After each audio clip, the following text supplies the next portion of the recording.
Welcome to the only daily podcast focusing on compliance news of the day. Each morning, start your day with a cup of coffee and Tom Fox, the voice of compliance, to hear about 4 of the top compliance, corruption, or leadership stories you will need to start your day. The Daily Compliance News is a production of the Compliance Podcast Network. The Daily Compliance News for June 2, 2025. Yes, it is the 6th month of 2025, the Unintended Consequences edition.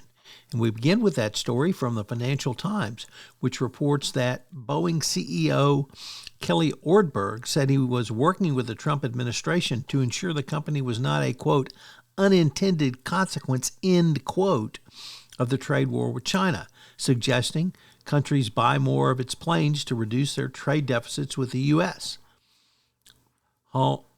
Ortberg, in an interview with the Financial Times, said that replacing its best-selling 737 MAX was not an immediate priority for the company right now. Boeing has been caught in the crossfire of President Trump's volatile trade war, which has upended aerospace industry's decade-old tariff-free status, putting aircraft deliveries at risk and straining supply chains. Next up, from the Wall Street Journal Technology section, Dave Michaels and Catherine Blunt reporting that the U.S. District Judge Mehta on Friday questioned how far he should go to limit Google's monopoly in internet search, including putting curbs on how it competes in artificial intelligence. Mehta's query came during the closing arguments in the final phase of the Justice Department's antitrust trial against Google. The trial dealt extensively with just how much new AI players appear to be whittling away at the search engine, the primary portal to online knowledge and discovery for at least a couple of decades.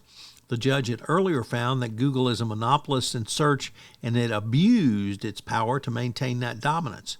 But the government's proposals for improving competition include curbing Google's ability to promote Gemini, its AI product that competes with ChatGPT. I will say that if the court goes down this path, it will devastate Google and really put them behind the 8 ball, as ChatGPT appears to be already overtaking Google in searches. And if Google has to cut back on their own OpenAI work, it will not be pretty for the stockholders of Google. Next up from Reuters, AI washing regulatory and private actions to stop overstating claims. Artificial intelligence has emerged as a transformative force across nearly every industry, with companies racing to adopt its and monetize its capability. Because of the rush to jump on the bandwagon, numerous public companies have been accused of AI washing, which is overstating their use of AI or the capabilities of AI in their businesses. Regulators in the prior administration took note, devoting significant attention to the disclosure issues involved, and now it looks like the Trump administration may follow. And our final story comes to us from Bloomberg, which reported that a letter from Goldman Sachs to the trial judge in the Tim Leissner case really swayed the court on giving Leissner 2 years in jail when both the defense and prosecution asked for no jail time because of his cooperation.